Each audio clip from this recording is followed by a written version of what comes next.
আলাইকুম বড় ভাই আর ভালো লাগতেছে না ভাইয়া আরে ফ্যামিলি আনতে হবে আমার বউকেও আনতে হবে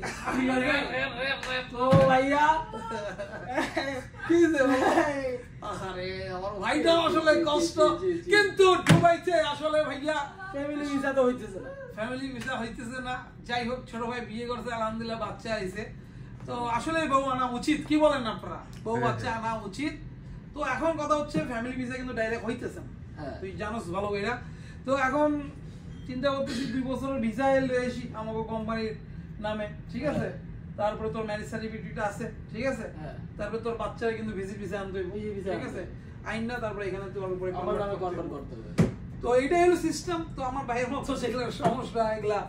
এইভাবে করতে হইব তাছাড়া ভাই কি আসলে আমি বলি যার সামর্থ্য আছে বউ বাচ্চা ছাড়া থাকিয়ে না আমি বলবো ঠিক আছে আমি আলহামদুলিল্লাহ 17 বছর দুবাই লাইফ আমি 15 বছর ধরে আমার ফ্যামিলি আমি রাখছি এখানে আলহামদুলিল্লাহ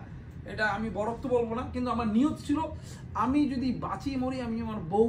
এবং আমার বাচ্চা আমি ফ্যামিলি নিয়ে থাকবো এই যে আপনার হচ্ছে একটা মানুষ যদি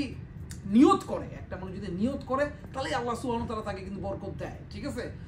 আমার বেতন যখন 1500 দিরহাম ছিল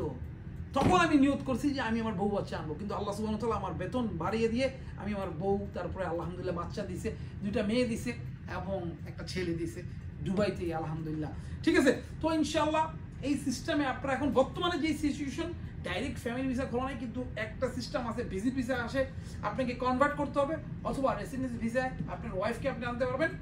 তারপরে আপনার বাচ্চাকে আনলে আপনি কনভার্ট করতে পারবেন তারপরে অনেক মানুষ এখানে আসে বিজনেস সেটআপও করতে পারবে তো এই হলো কেউ যদি দুবাই সৌদি আরব কুয়েত কাতার থেকে অনেক মানুষ ভিজিট ভিসা আসতে চান আমরা অনেক অল্প খরচে করে দিতে পারবো তো বিস্তারিত জানতে আমাদেরকে অবশ্যই কল করবেন ধন্যবাদ আসসালামু আলাইকুম আনতে পারবো তো বউকে আরে